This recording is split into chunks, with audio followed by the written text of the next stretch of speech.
আসসালামু আলাইকুম and hello everyone. এত ইউনিক এবং একদম ব্যতিক্রমভাবে একটা চিকেন রান্না করছি, তো আপনার সাথে শেয়ার করি। চলেন কীরকম রান্না করছি। তো এখানে টমেটো, কয়েকটা পেঁয়াজ, আদা, রসুন, শুকনা মরিচ আর চিকেনটারে বালা করে ধুইয়া 1 কাপ দুধ দিয়া একটা প্যানের মাঝে এটার প্রথমে আমি সিদ্ধ করাত বাই দিছি। তো ডাকনা দিলাইলাম যাতে তাড়াতাড়ি সিদ্ধ হয়ে যায়। তো 10 মিনিট পরে কিন্তু দেখেন আমার কিন্তু এটা জাল হয়ে গেছে, আর অলমোস্ট কিন্তু চিকেনটাও 50% সিদ্ধ হয়ে গেছে।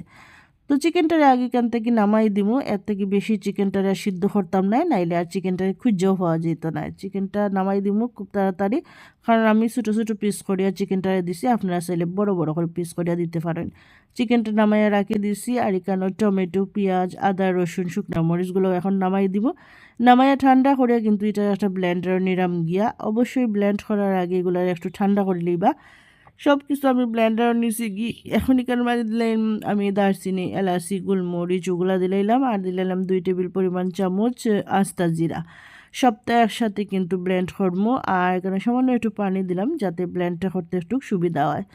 তো অলরেডি আমি কিন্তু এটা ব্লেন্ড হয়ে লিছি, পেস্টটা দেখুন কত সুন্দর হয়েছে, আর ফ্লেভারটা খুব সুন্দর, আর কিন্তু এখনও দুমাউটের একটা ফ্রাই প্যান বয়ে দিছি, আর এখন পরিমাণ মতো দিলাইলাম পেঁয়াজ কুচি। যেহেতু আমি ওখানেও আরও 4-5টা পেঁয়াজ দিছি, আপনারা ইচ্ছে মতো পেঁয়াজ ব্যবহার করতে পারেন, সমস্যা নেই। 2টা তেজপাতাও দিলাম। এখন আমি পেঁয়াজটা লাল লাল করে একটু বাজমু, কালার সুন্দর আইব আর লাগিয়া। এখন পেঁয়াজটা বাজ হয়ে গেছে, এখন ওই যে পেস্টটা করে রাখছিলাম ওটাও দিলাইলাম।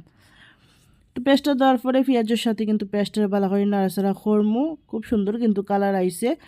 আর এখন দিলাইমু যেতে যেতে মশলা দেওয়ার হলুদ, তারপর মরিচের গুঁড়া, যেহেতু শুকনা মরিচ দিছি তাই মরিচটা কম দিলাম, ধনিয়ার গুঁড়া দিলাম, আর দিলাম এখানে পরিমাণ মতো লবণ। আপনারা চাইলে আবারও জিরা গুঁড়া দিতে পারেন, যেহেতু আমি আস্তে জিরাটা ব্লেন্ড করে লাইছি। সব মশলা কিন্তু বাল্লা করে খসাইতে হইব, খসাইবা যত বেশি করে তারপরে তরকারিটা ওলা মজা হইব। তো একটু পানি দিয়ে ঢাকা দিলাম যাতে মানে মশলাটা আরও সুন্দর করে খসি যায়। মশলাটা কষানোর পরে এখানে দিলাইলাম আমি চিকেনটা। চিকেনটা কিন্তু অলরেডি 50% সিদ্ধ হয়ে গেছে। তো মশলাটার সাথে কিন্তু চিকেনটা ভালো করে মিক্স করে ঢাকা দিয়ে অল্প আঁচে রান্না করবো।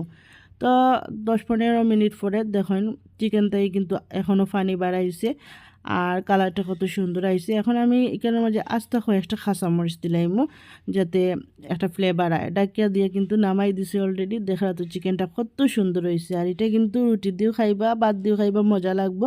সব ভালো থাকবা, আল্লাহ হাফেজ।